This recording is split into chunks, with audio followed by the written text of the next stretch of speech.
Spontaneous applause erupted as she entered the room.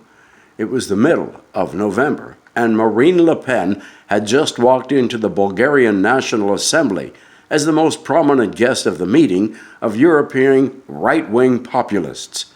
Representatives from Flanders and Belgium were there, as were delegates from Italy and the radicals from Bulgaria and the Czech Republic. The head of the French right-wing party, Rassemblement National, known as the Front National until last June, took a seat toward the front of the horseshoe of tables. Behind her was a poster, "Movement for a Europe of Nations and Freedom," it read, a new model for European citizens. That's why she had traveled to Bulgaria, to show that she and her allies are a force to be reckoned with, and that 2019 will be the year of right-wing populists on the European stage. They hope that the European Parliament elections in May will send the continent in a new political direction, and surveys show that the right wing could end up becoming stronger than ever before.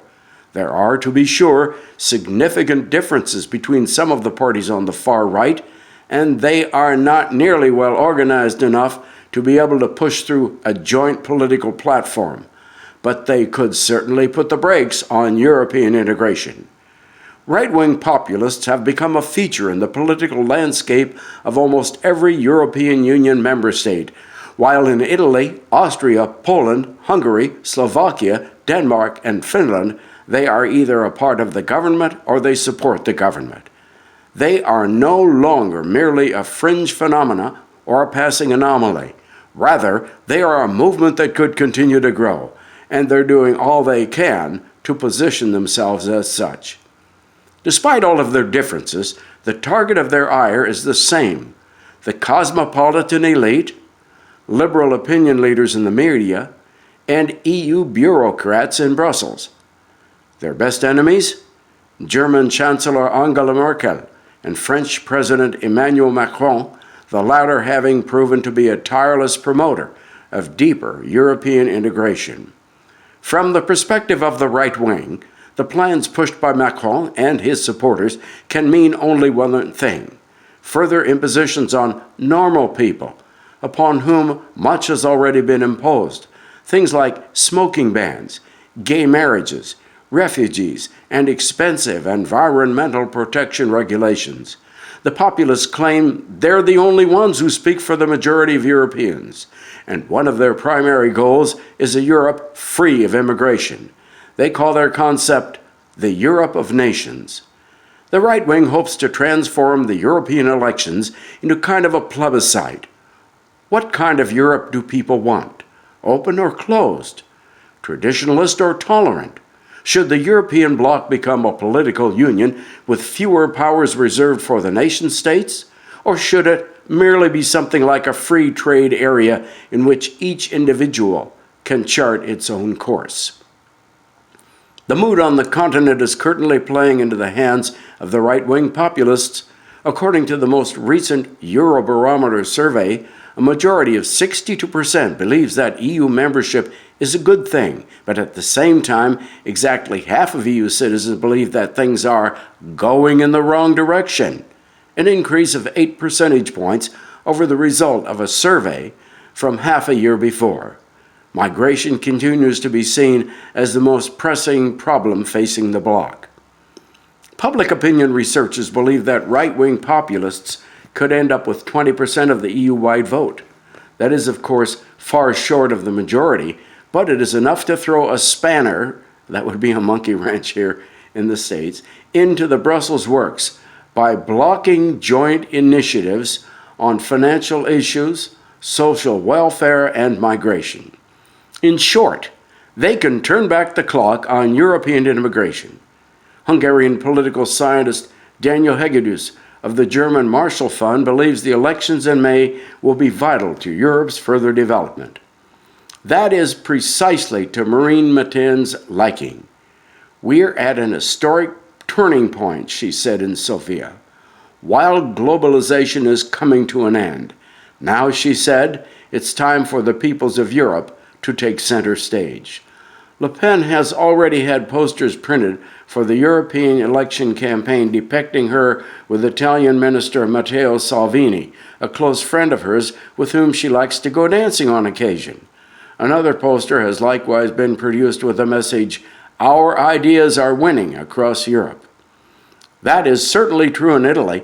According to the results of the March 2018 elections in the country, Salvini is merely the junior coalition partner in the Roman cabinet. But the head of the Lega party has long since taken on a dominant role when it comes to defining the government's agenda. And he leaves no doubts about his ambition of becoming the figurehead of the European right wing. During an October visit to Moscow, he even said that he could imagine himself as a candidate to succeed Jean-Claude Juncker, a man for whom he has nothing but contempt, as European Commission President. In Rome, too, he seemed in December like he was brimming with confidence. He said that he often reads that Europe is in danger because of these populists, racists, and fascists, and because of Salvini, Le Pen, and the AfD, the latter a reference to Alternative for Germany Party. But he went on, the EU's problem is actually that it has been governed poorly by the same people for decades. That, he intimated, is something he intends to change. He had just finished speaking to 80,000 followers on Rome's Piazza del Popolo, where he promised to launch a new era in Brussels. There are people, he said in that speech, who have betrayed the European dream, but we will give our blood and veins for a new Europe. Still, it was notable that he said nothing about leaving the Eurozone, something he promised frequently when his party was still in the opposition. It appears that Salvini has reinvented himself yet again. Now he's presenting himself as the leader of the charge to take over power in the parliament of a united Europe. He is constantly receiving guests from around Europe. One of them, Austrian Vice Chancellor Heinz Christian Strache, dropped by in June, a visit that produced a nice selfie with Italy's new strongman for Strache's Facebook profile. Strache's Freedom Party of Austria has long been a player in the European right-wing movement, with former FPO leader Jörg Haider many years ago adopting the phrase Europe of Nations, a slogan coined by France's nationalist-minded post-war president Charles de Gaulle. Haider's former disciple Strache, who has led the party since 2005, has continued pursuing this strategy, strengthening his own position by establishing tight international bonds. Strache has toned down, his anti-European rhetoric since he became junior partner in Chancellor Sebastian Kurz's right-wing coalition, but he continues to cultivate tight relations with fellow populists across Europe. FPO General Secretary Harold Wilimski, who has grabbed headlines in the past by deriding Juncker's alleged fondness for alcohol, has repeatedly demanded solidarity on the right. He says that a right-wing alliance should be developed to the point that we can save Europe. Then there is FPO's traditionally tight ties with Moscow. Strache's right-wingers have a cooperation agreement with Russian President Vladimir Putin and his United Russia Party, a deal that took center stage in August at the wedding of Austria's FPO Foreign Minister Karen Kneissl, who thanked Putin for coming with a highly publicized curtsy that doubled as an affront against the EU and its sanctions against Russia. The FPO has ties with right-wing parties in neighboring countries, such as Hungarian Prime Minister Viktor Orban's Fidesz party, which takes a position on immigration that is at least as nationalist as that of the government in Vienna. But the European right wing has a significant Achilles heel. Thus far, the various parties have had trouble cooperating, a problem that has been particularly apparent at the European level. There are two right-wing populist groups in the European Parliament, the Europe of Freedom and Direct Democracy, and the Europe of Nations and Freedom, but both are rather loose alliances with coordinated voting more the exception than the rule.